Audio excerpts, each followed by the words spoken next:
All right, another day and another car. So this time working on that guy. Have a few things to do today, which quite a bit of work. So pull the engine out.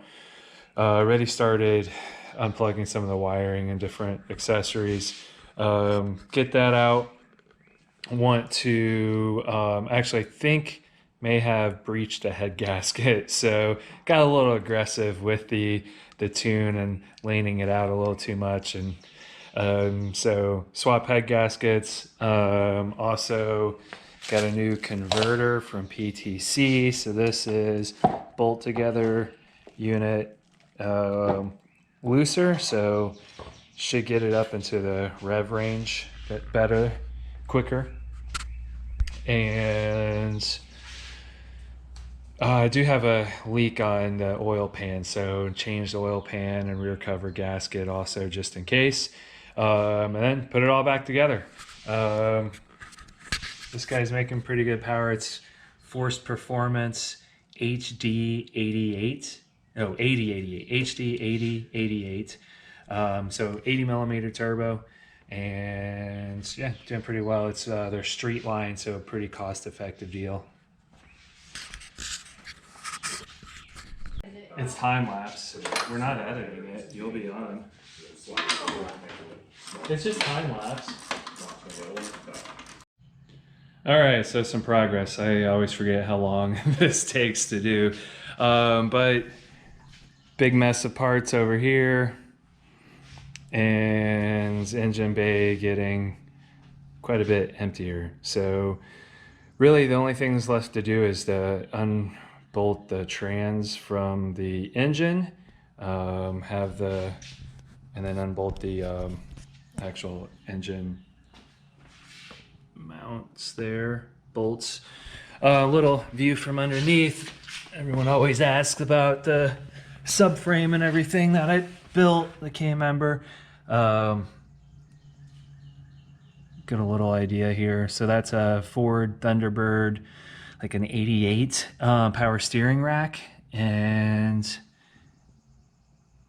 everything else is adjustable chromoly control arms, Ride Tech lowers for some customized struts that I did, Mustang SN95 drop spindles, and yeah,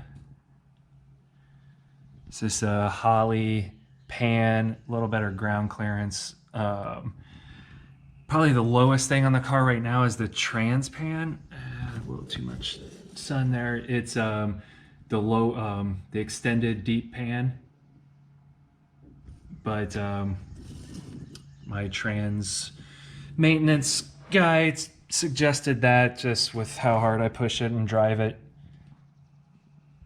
All right, get back to it.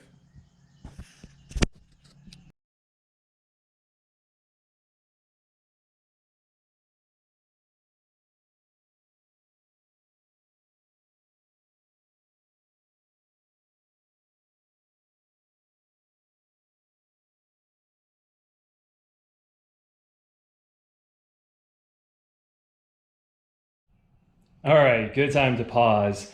Um, Engine's out, obviously. It's a good time to talk about it also. Not sure if I really went through the details, but it's a built by my buddy Don from CAC Performance, so call it CAC Blocked, Cock Blocked. It's a started life as a 5.3 aluminum block, and then it has a K1 crank. They had a Black Friday special the other year, and I couldn't help it. It was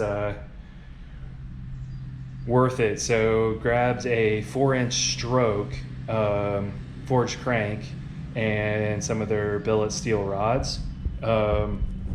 So it's actually still a small bore with CP pistons, like a 3.80 inch bore, so just a hair over bore to clean up the bores from stock. But with the 4-inch stroke, it turns it into, instead of 5.3, a 5.95 liter, so 363 cubic inches. Still pretty small compared to some of the stuff out there like the 402s, 408s, 427s. It does have that stroke. All right, little update. Got one head off. I cleaned it up already. Should have videoed it, but you can still kind of see here discolored. Didn't really show that anywhere on the gasket that it's really torn up, but you can still see a little bit of discoloring there. So I think this was actually the quote good side that what isn't blown. I think the other side is going to be worse, but not too bad. I'll put a straight edge on it, make sure that's not warped there, but slap a different gasket on and put it back together. This is a just 3-layer LS1 gasket. I have LS9 gaskets to put on, which are more layers, supposedly a lot better. GM did some work to make those hold the power of the LS9. It is a bigger bore, so it's not going to really catch on the sleeve as well, so it's going to be out pretty far. But other guys do it, so that's what we're going to do. All right, and back on. Nothing too crazy to see there, although I forgot to show this earlier. So got the converter in, new converter, fancy.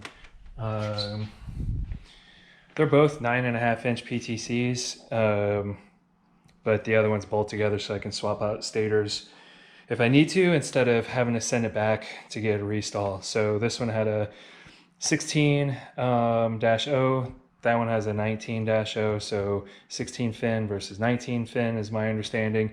And the 19 fin one will be looser. So for every one number change, it's about 200 RPM. So this one should drop down to around 6,600 RPM on a shift at 25 pounds of boost.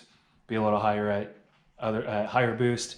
And then that one was dropping down to about 6,100, 6,000 on a shift at 24, 25 pounds of boost. So, all right, now back to that. Well, I failed to video. Never failed to fail.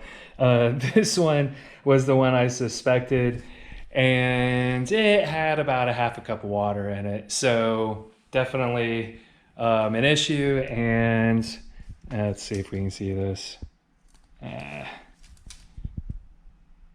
Little springy gasket, warped everywhere.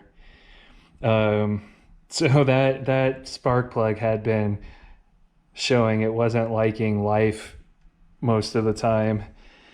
So I should probably add a little more fuel. The spark plugs look fine for timing. It looks like they actually want more timing, but gonna richen it up.